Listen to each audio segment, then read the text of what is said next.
It's 8 p.m. time for Panorama News on NileTV International. I am Bsmة. Starting off with the main headlines.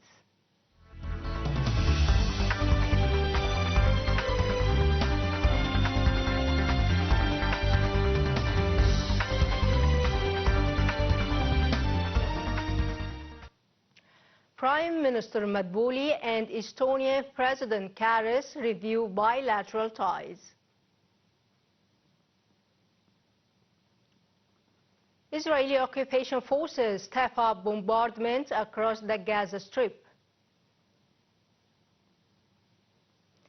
And 3 killed and 5 UN peacekeepers injured in Israel strikes on Lebanon.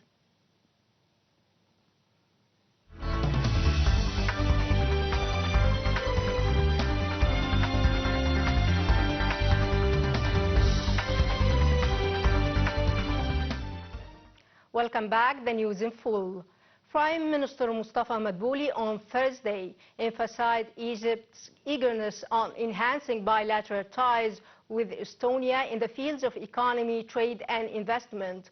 During his meeting with visiting Estonian President Alar Karis in the new administrative capital, Madbuli highlighted the significance of increasing trade exchanges between the two countries. For his part, Karis said he is looking forward to holding business partnership with Egypt, given its competitive advantages in the communication and information technology sector. He expressed his country's desire to increase cooperation with Egypt in the field of tourism, as Egypt is the fourth favored destination of Estonian people. The Estonian president hailed his fruitful talks with President Sisi a day earlier. The 12th World Urban Forum resumed its activities in Cairo on Thursday. Ministers of Local Development Manel Awad and Environment Yasmin Fouad launched the Egyptian Cities Atlas initiative. Minister Awad said the first phase of the initiative comes as a pioneering step of the new urban agenda and presenting a comprehensive image of the urban environment and the quality of life. Covering 283 sustainable cities, the initiative encompasses all indicators regarding changes and general characteristics of cities.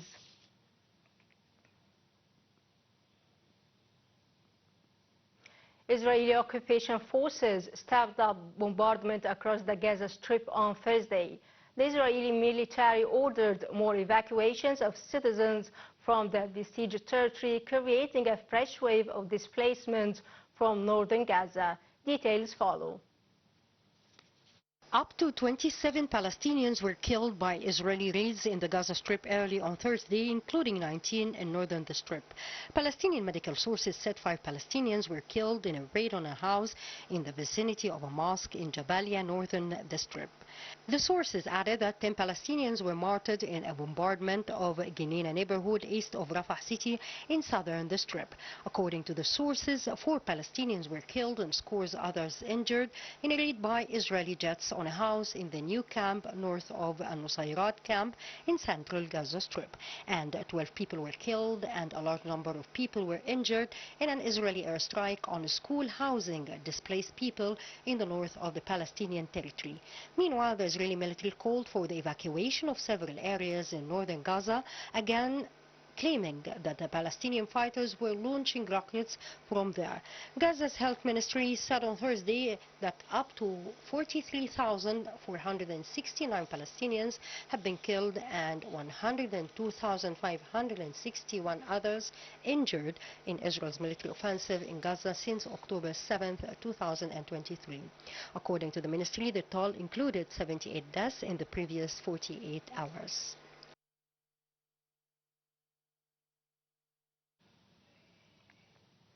The Lebanese army said an Israeli strike on a vehicle near a checkpoint in the southern city of Sidon on Thursday killed 3 people and wounded troops and UN peacekeepers. The army added that the strike killed 3 people, all of them passengers in the targeted vehicle. Details follow. The United Nations said that 5 UN peacekeepers were wounded in an Israeli airstrike in southern Lebanon on Thursday, in a raid that also killed 3 civilians. The raid in which the UN peacekeepers were wounded struck near an army checkpoint in Lebanon's main city, Sidon. The Israeli military said 3 civilians in the car were killed and 3 other soldiers at the checkpoint were injured, along with 5 members of the Malaysian contingent of the UN peacekeeping force. The military reiterated that it was looking into the reports. Israel launched raids across the southern suburbs of Beirut overnight, with one hitting an area near the airport. And the UNESCO said it would consider enhanced protection of Lebanon's cultural sites after more than 100 Lebanese lawmakers appealed to the United Nations to ensure the preservation of heritage sites in areas heavily bombarded by Israel. The appeal followed Israeli strikes near ancient ruins in the southern city of Tyre and the eastern city of Baalbek in recent weeks. In another development, Hezbollah lawmakers said that the movement welcomes any effort to stop the war in Lebanon, but does not pin its hopes for a ceasefire on a particular U.S. administration.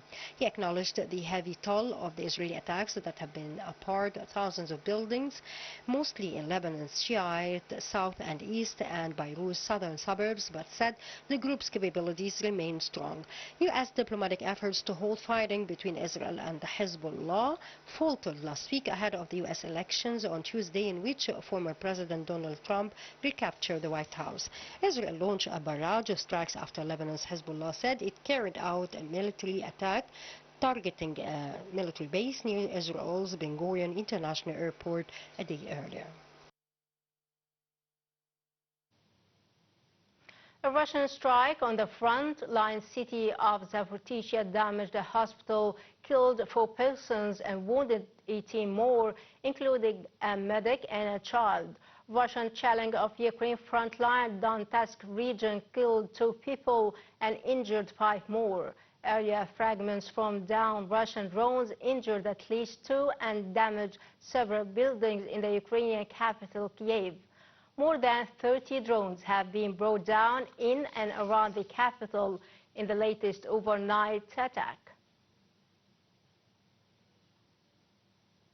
Russian Security Council Secretary Sergei Shoigu said on Thursday the West should accept Russia was winning the Ukraine war and negotiate an end to it. He said the West had tried to use Ukraine to inflict strategic defeat on Russia but had failed. Russian President Vladimir Putin had set out his terms for an end to the war, stressing that Ukraine would have to drop its NATO ambitions and withdraw its troops from all the territory of 4 regions claimed by Moscow. During campaigning, U.S. President-elect Donald Trump said he could bring peace in Ukraine within 24 hours, but has given few details on how he would seek to do this. South Korea said that it is not ruling out providing weapons directly to Ukraine, signaling a possible shift in Seoul's stance on the issue. South Korea has a long-standing policy of not providing weapons to countries in conflict, but indicated that could change in light of Pyongyang deployment of troops to Russia to aid its war efforts in Ukraine. Details follow.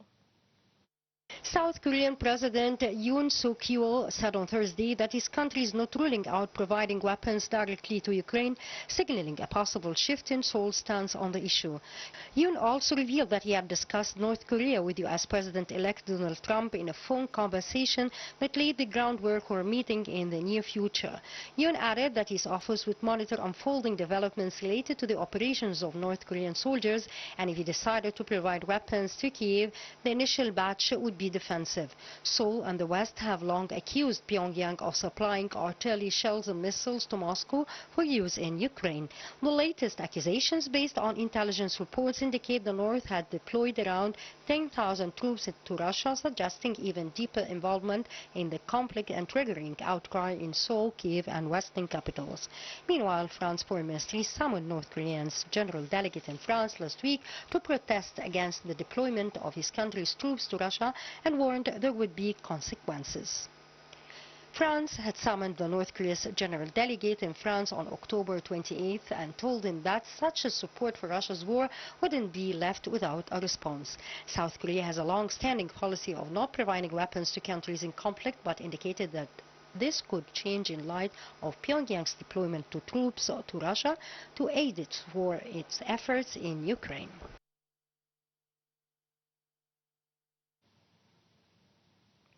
European leaders gathered in Budapest on Thursday in search for a joint response to the threats of a new Donald Trump presidency, though the seat of Germany was left empty by a deepening political crisis.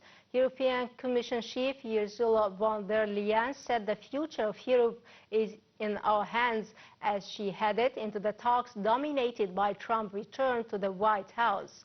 French President Emmanuel Macron urged the continent to assert its strategic independence from the United States and defend its interests over those of geopolitical rivals. Addressing the gathering, Ukraine leader Volodymyr Zelensky made clear Kiev was still counting on U.S. engagement as well as a strong Europe to repel Russia's military operation. The agenda of the European Union meeting including conflict in the Middle East, migration, global trade, and economic security. U.S. President is set to address the nation on Thursday after an election defeat for his Democratic Party at the hands of Republican Donald Trump. The White House said Biden had invited Trump to meet at the White House at an unspecified time. U.S. networks said on Thursday the final stake polls are coming in for the U.S. presidential election, with President-elect Trump at 295 electoral votes, well past the 270 needed for victory, and Democratic Vice President Kamala Harris at 226. According to the networks, Maine was the latest state to be called, with 3 electoral votes going to Harris and 1 going to Trump. U.S. media have declared Trump the winner in more than half the 50 U.S. states.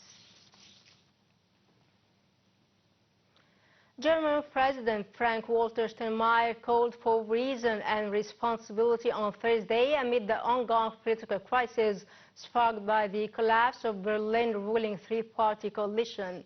The crisis was sparked when German Chancellor Olaf Scholz sacked his finance minister Christian Lindner from the FDP, ousting the smallest party from the coalition. Details follow. After Germany's government coalition collapsed in a dramatic fashion when Chancellor Olaf Scholz fired Finance Minister Christian Lindner of the pro-business Free Democrats, Scholz said he would lead the country with a minority government despite calls from opposition leaders on Thursday for early elections. The Chancellor said the minority government would be made up of his Social Democrats and the Greens until early next year, even as the leader of the biggest opposition bloc in parliament, Friedrich Merz from the centre-right Christian Democrats, called for an immediate no-confidence vote and new elections. Scholz stressed again on Thursday that he does not want to call a vote of confidence before January 15th. Later on Thursday, German President Frank-Walter Steinmeier gave fired Finance Minister Lindner and 2 other Free Democrats officials who had resigned, Research Minister Bettina Stark-Weizsäcker and Justice Minister Marco Bitschmann, their certificates of dismissal. Transport Minister Volker Wissing, who is also with the Free Democrats, said after the talks with Scholz he had decided to stay in office and instead leave the party. Scholz asked him to add the Justice Ministry to his portfolio. Earlier, Scholz had announced that he would seek a vote of confidence on January 15th that he said might lead to an early election, perhaps as soon as March. Cuban authorities struggled to return power to the island on Thursday after Hurricane Rafael knocked out the country's electrical grid, leaving 10 million people in the dark. The grid collapsed after noon as Rafael tore across Cuba with top winds of 115 meters per hour, damaging homes, uprooting trees, and toppling telephone poles. The hurricane had moved 155 miles north and west of Havana, spinning off into the Gulf of Mexico, where it no longer posed an immediate threat to land.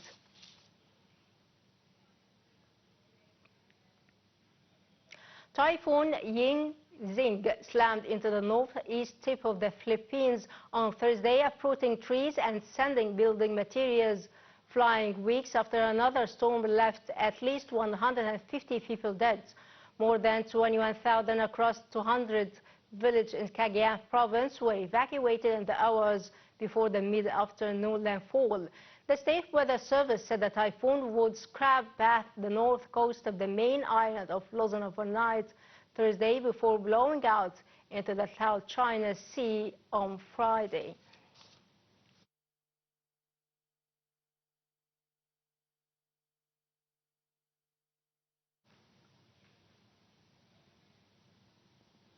Dear viewers, now it's time for some economic news with Lubna Yahya.